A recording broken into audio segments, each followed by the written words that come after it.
Adıyaman'da deprem sonrasında kadınların ve kız çocukların cinsel sağlık, üreme sağlığı ve toplumsal cinsiyet eşitliği üzerinde yeterli bilgiye erişemediklerini sahaya inerek gözlemledik.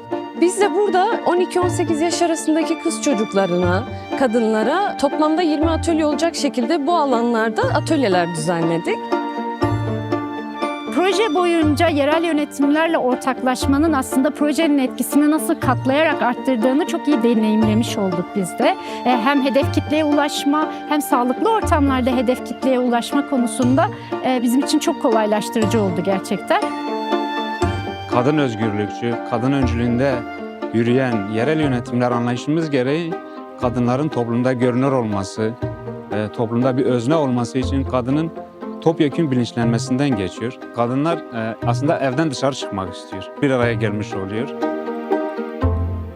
Bazen sadece bir alan açıp dinlenilme ihtiyaçlarının olduğunu da fark ettim orada. Çünkü aslında orada sadece bir bilgi aktarışı değil, bir paylaşım alanı, ortak bir zemin vardı orada. Tabii ki bilmediklerimi de öğrendim. Aslında doğru bildiğim bazı şeylerin de yanlış olduğunu öğrendim sağlık açısından. İnsanlarımız aslında birçok konuyu konuşamıyor, dile getiremiyor. En yakınındakine bile, yani bir kız annesine bile anlatamıyor. Sonuçta hep ayıp diye düşündüğümüz şeyler vardı. Kimsenin kimseyi yargılamadan, böyle arkadaşlarımla olsun, köy halkıyla olsun, bunları bir şekilde hep birlikte konuşmak da çok güzeldi.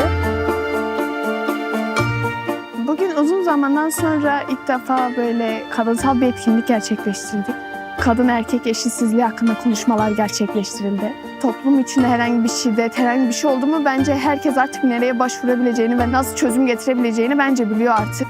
Bu eğitimlere katılarak birlikte güçleneceğiz, birlikte bu zincirleri kıracağız ve toplumda daha kalıcı ve daha güvenilir bir yer edineceğiz.